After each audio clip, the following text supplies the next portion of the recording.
The case reminded me that the truth rarely announces itself in dramatic ways. It hides in the quiet places, in the uniform line of a ligature mark, in a spotless fingernail, in a detail so small it almost disappears.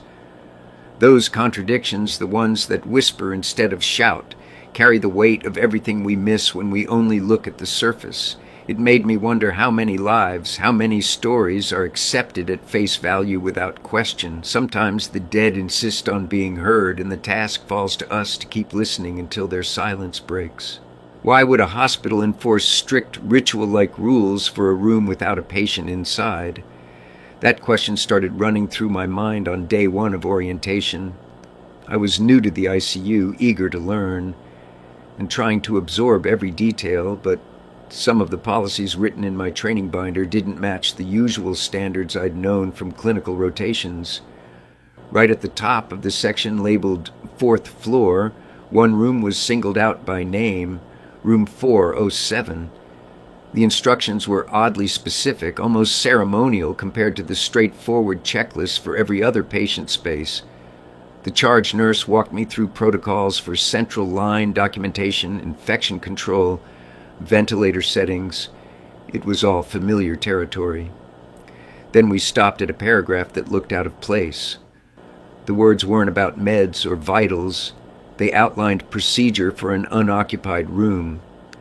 I remember tracing the lines with my finger, rereading them to make sure I wasn't misinterpreting. All vital sign checks for that room, even when no patient was listed, had to be performed twice by 2 different staff members.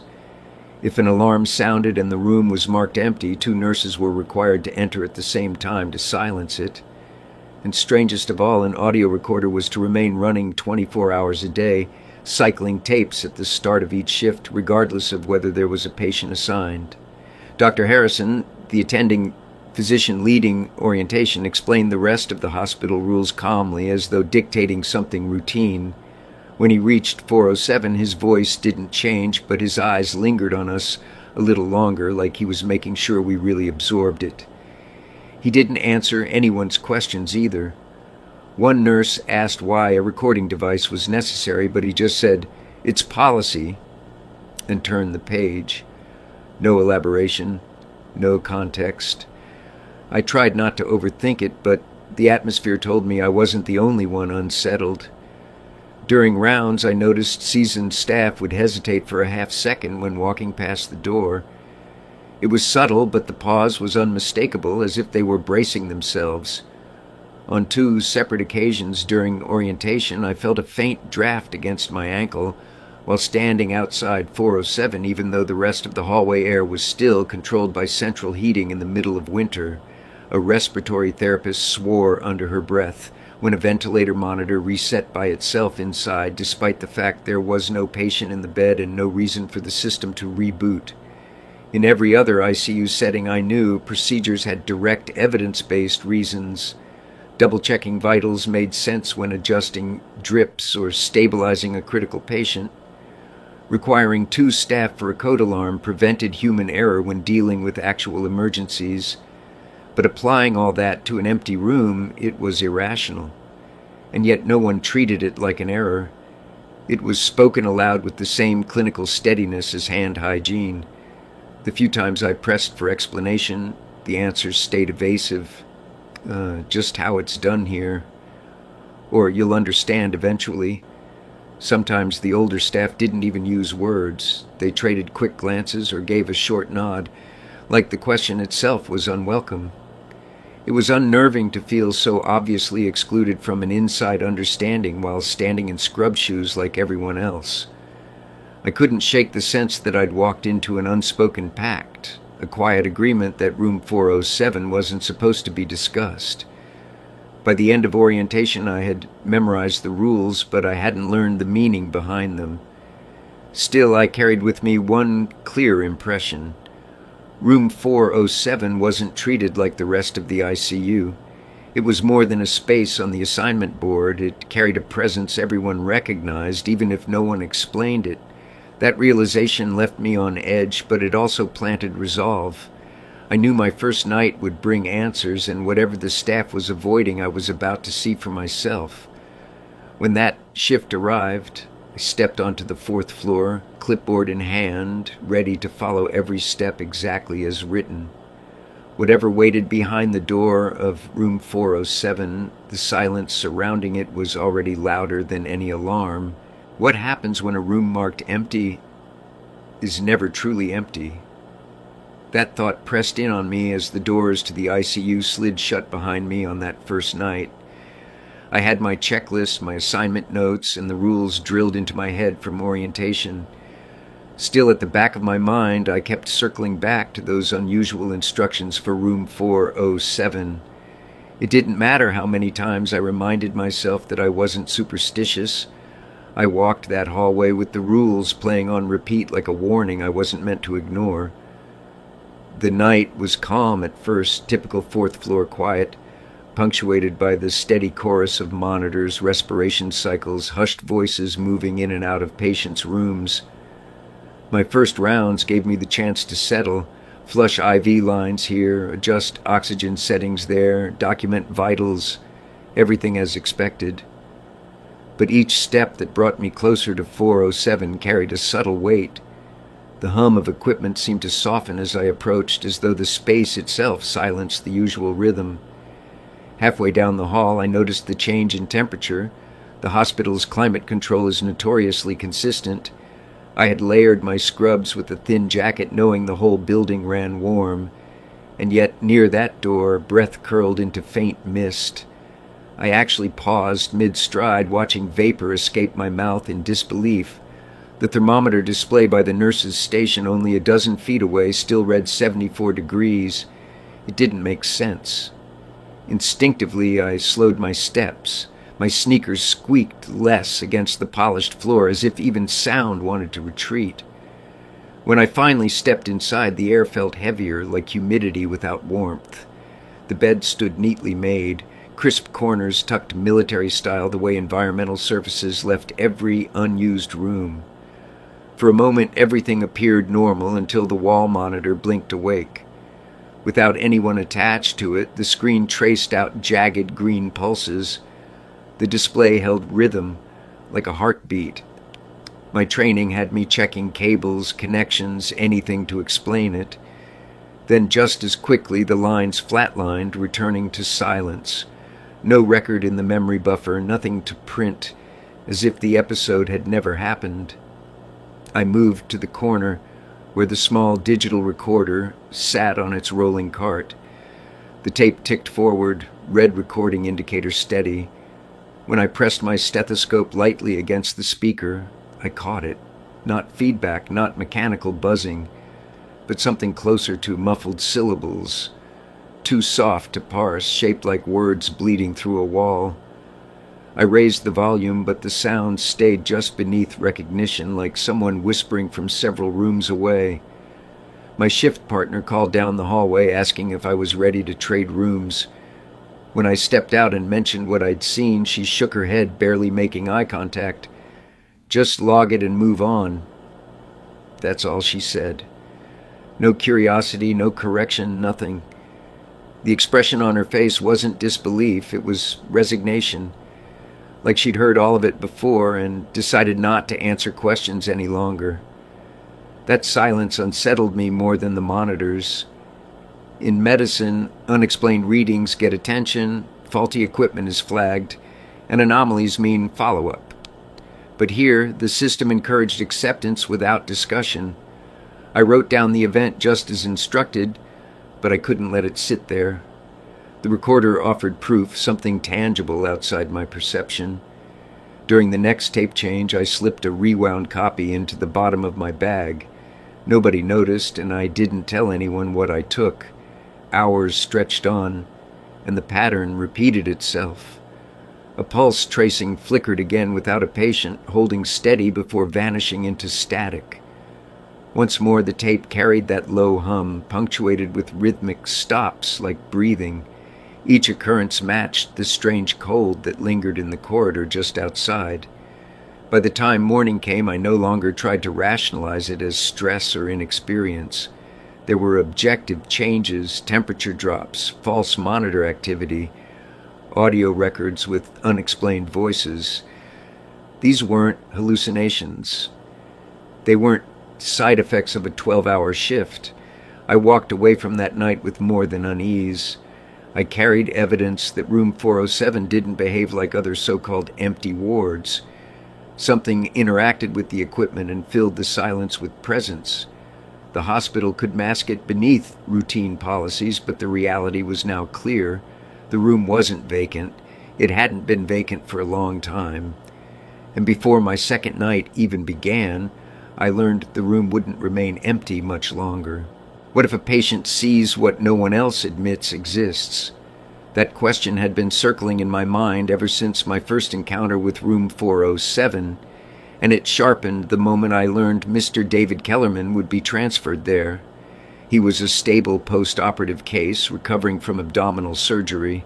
His vitals were clean, surgical margins healing, blood work unremarkable.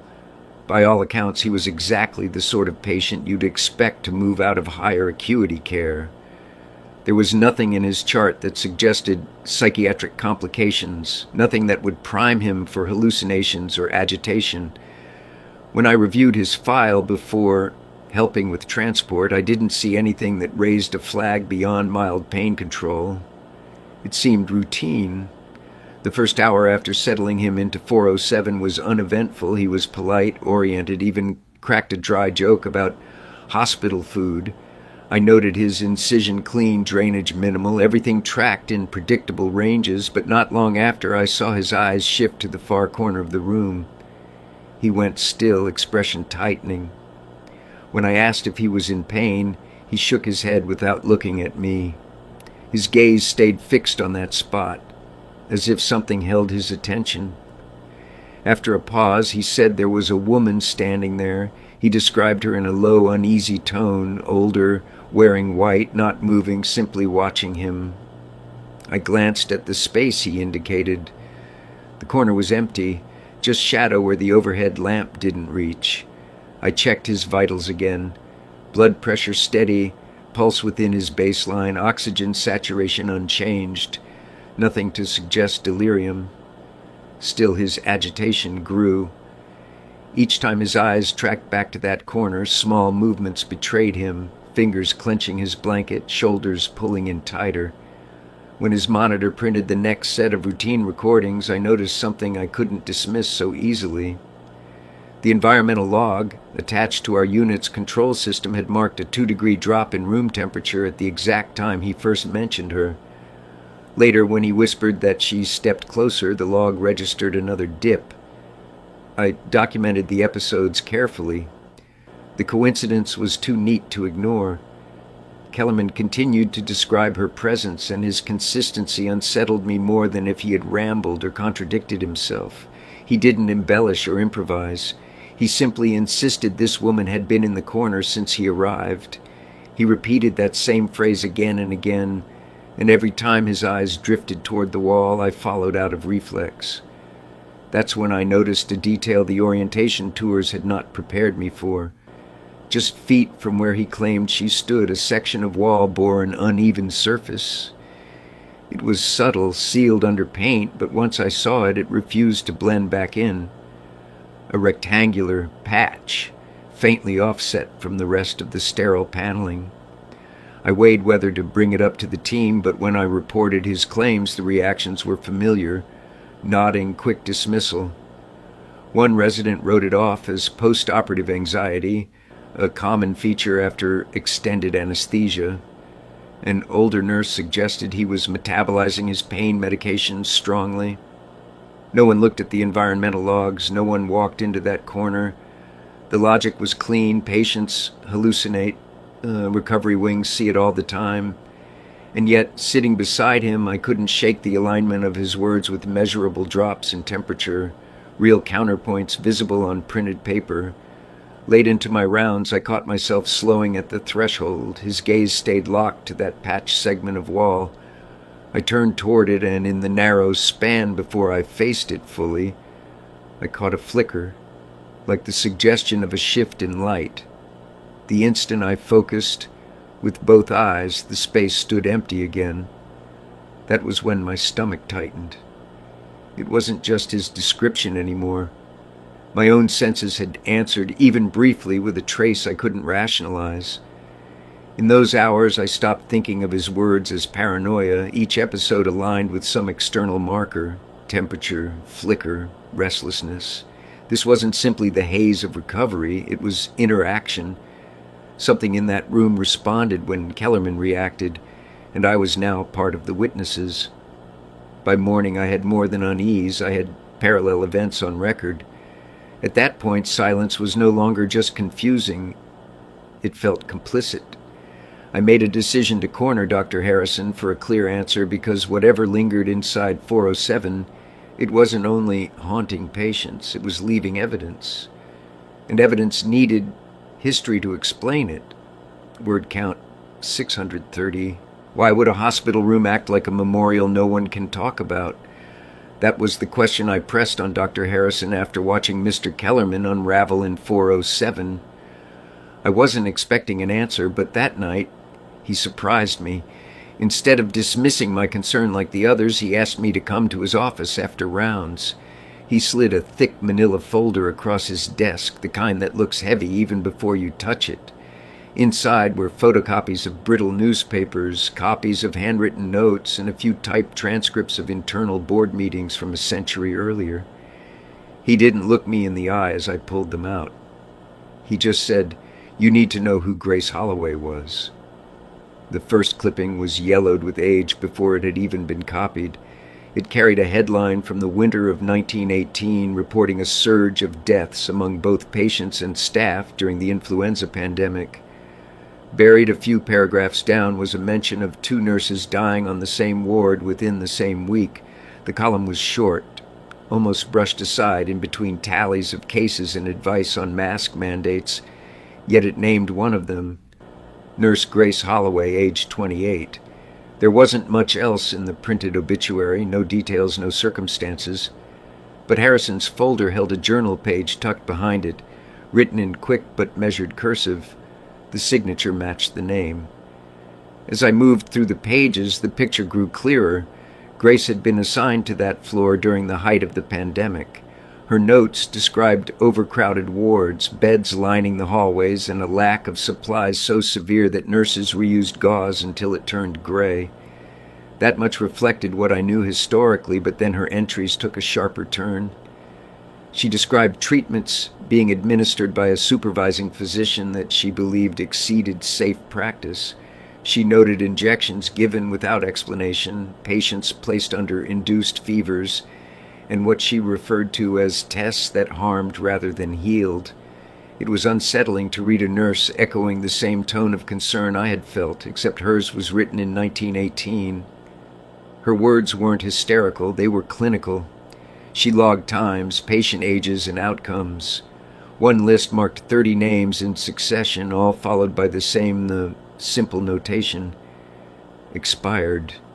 The headlines from that same month made it look like tragedy spread indiscriminately. Influenza alone explained the mounting deaths. But in her letters, Grace insisted that wasn't the whole truth. She claimed one doctor was conducting experiments on the ward without consent, using the pandemic as cover. She tried bringing her concerns to the hospital board, but the transcripts told their own story. The meetings acknowledged conflicts in practice, but they were careful not to name anyone or legitimize her accusations. Instead, the final line in the margin noted disposition of staff complaint, with no further follow-up. The next set of handwritten notes were the most difficult to read, not because of fading ink, but because of the finality they carried. These were dated in early October, the week before her death. The sentences grew shorter as though she had less time or more fear pressing against each word. She wrote that she would not stay silent, that she had prepared a box of documents sealed to protect them if she did not survive. Her last page, signed with her full name, stopped mid-sentence. Harrison told me she died in room 407 before her report ever left the building. The official cause listed influenza pneumonia, the same as countless others. But her belongings, he explained, never made it to her family. According to the records he had pieced together, they were hidden, not destroyed, just removed from circulation, as if storing them in silence could erase her voice. Hearing that, the rules of the room started to make sense. The strange silence among staff, the recorder that never stopped running, the hesitation in the hallway. Room 407 was more than empty space. It had become a sealed memorial that couldn't be acknowledged out loud because it carried evidence of betrayal. Grace Holloway hadn't just died there.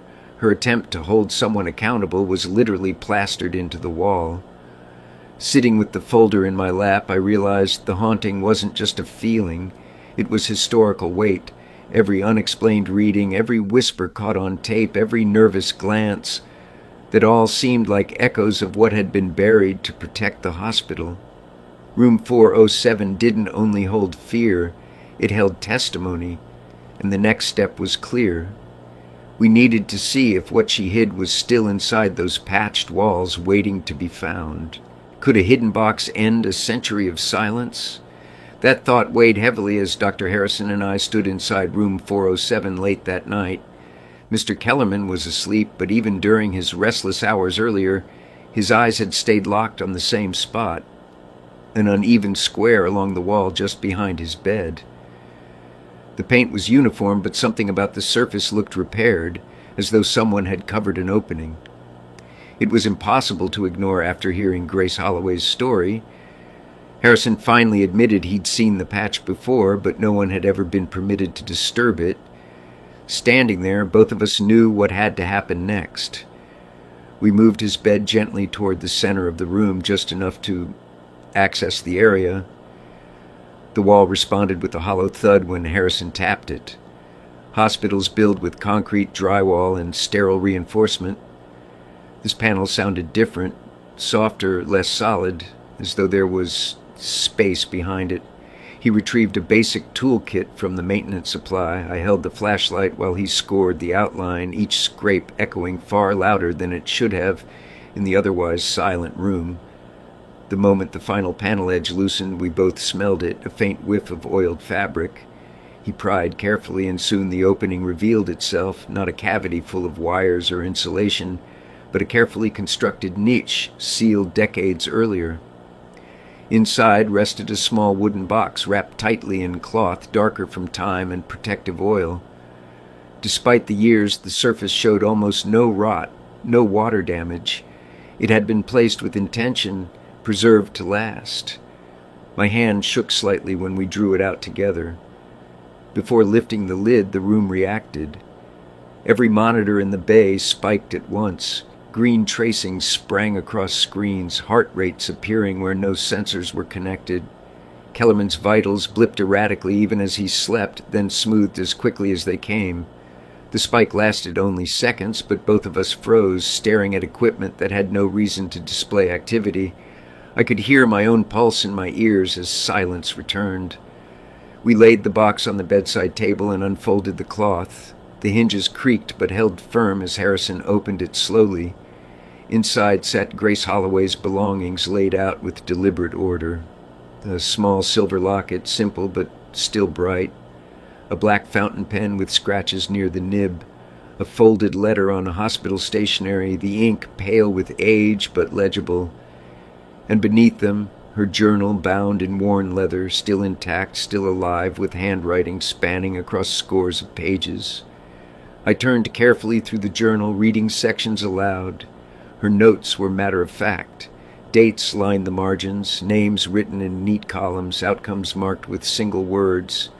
30 patients were listed within weeks, each notated as deceased after procedures described as fever, inducements, experimental injections, and untested compounds. They weren't claims shouted in frustration. They were logs written by a nurse accustomed to documenting systematically. The power of her entries came from their calm precision. Then we reached the later chapters. These carried a different weight.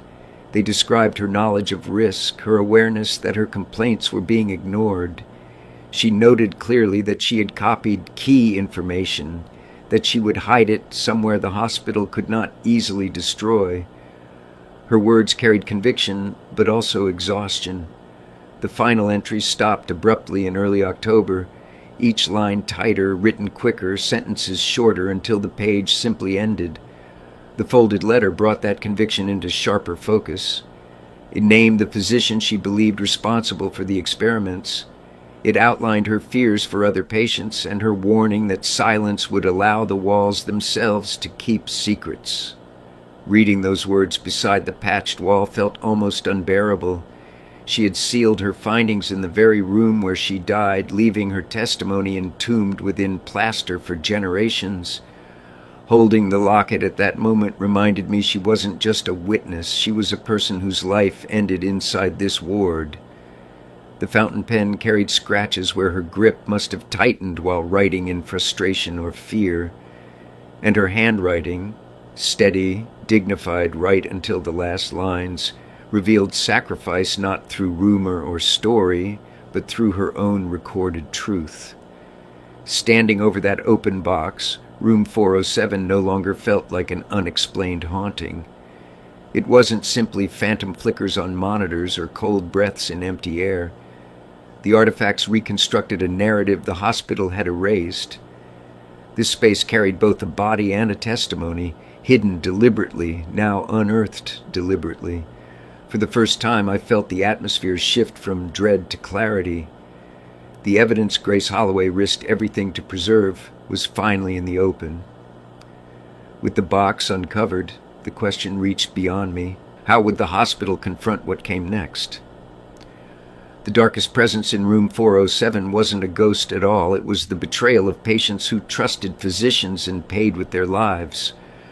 Grace's journal proved that silence allowed harm to continue unchecked, hidden beneath paint and policy. Standing there, I realized the cold, the alarms, the unease. It all carried the weight of her story. The past shows that silence can protect an institution, but it erases the people who needed truth. We only grow accountable when we honor voices like Grace Holloway's. Remember her story, question what you're told, and demand transparency. History heals only when spoken.